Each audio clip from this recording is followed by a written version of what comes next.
The gentleman from Texas, Mr. Paul, is recognized for 5 minutes. Thank you, Mr. Chairman, and welcome, Madam Secretary.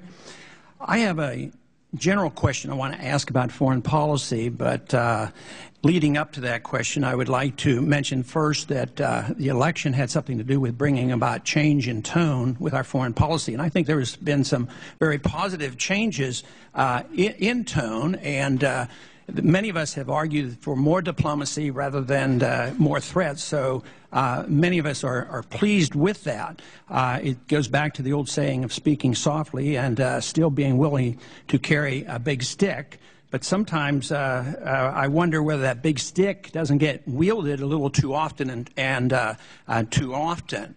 But I do want to caution all of us that what we say is very important and can be very beneficial, but what we do is also very important, so that may cancel out the benefits of speaking more softly and being willing to talk and negotiate. Some people say that we shouldn't talk to our enemies, but I remember the Cold War rather well, and we did talk to Khrushchev and Mao Zedong when they were great threats to us. So sometimes I think that when we look at how we stood up to tens of thousands of nuclear weapons, that we should be cautious as far as what we might do in Pakistan and put it into a proper perspective. But my big concern is whether or not we can reverse the empire mentality that I think we have adopted over these many decades, and also the relationship of this to our financial burden.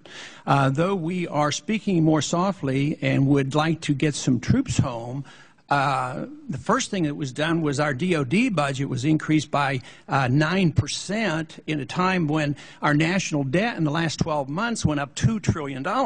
All great nations have been brought to the news for economic reasons. We didn't have to fight the Soviets, and the Afghanistan adventure that the Russians, the Soviets were involved with was very significant, and I don't know how we can ignore that.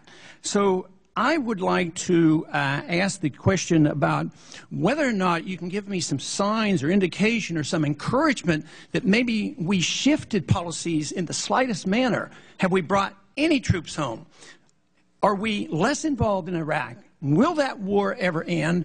Or are we really going in the opposite direction because we're seeing Pakistan is so necessary? We need more troops, more expansion, more money, more DOD funds.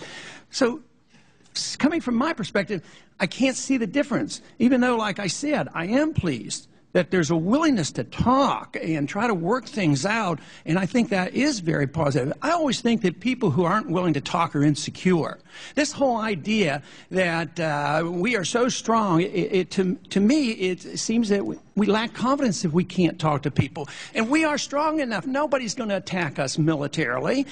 So I see it very important that we change our tone. I think it's good that you got rid of the war on the term war on terrorism. How can you have war against a tactic? I mean, it doesn't make any sense. But I'm not sure overseas contingency operation is more specific. So could you address that and maybe give me some hints as far as maybe seeing some shift in our policy? Well, thank you, Congressman. I think that the President's actions in these nearly 100 days do match actions with words, although I admit there is a lot more to be done. We are still sorting out everything we've inherited and trying to make sense of it. You know, we want to protect America's national security, but we think there are better and more effective ways of doing that. So we are ending the war in Iraq. There is a definite end date for our troops to be there. The President did close Guantanamo. The President is looking for ways to engage with those who nobody wanted us to talk to, which is a sea shift in how we are proceeding. Words and actions both matter. I mean, at the end of the day, actions count more, but you have to begin by at least articulating a new approach. In our budget, we have asked for more money for diplomacy and development. The Budget Committee in both the House and the Senate cut back the President's request. It's kind of old thinking, in my view. I mean, the Secretary of Defense has said that there are fewer foreign service diplomats posted overseas than there are sailors and Marines on one aircraft carrier. There are more musicians in the military bands than there are diplomats across the board. So we are trying to shift this gigantic ship of state, Mr. Paul, and we are looking for your help to do so. And at the risk of going over our time, I just want to say, having campaigned during the last presidential election, you had the most enthusiastic supporters of anybody I ever saw. I'd love to hear that. Well, I mean, my goodness, everywhere I went, they were literally running down highways holding your signs. Now, I've never had a chance to tell you that, but your message obviously resonated with a lot of people. Thank you. You're going to encourage him.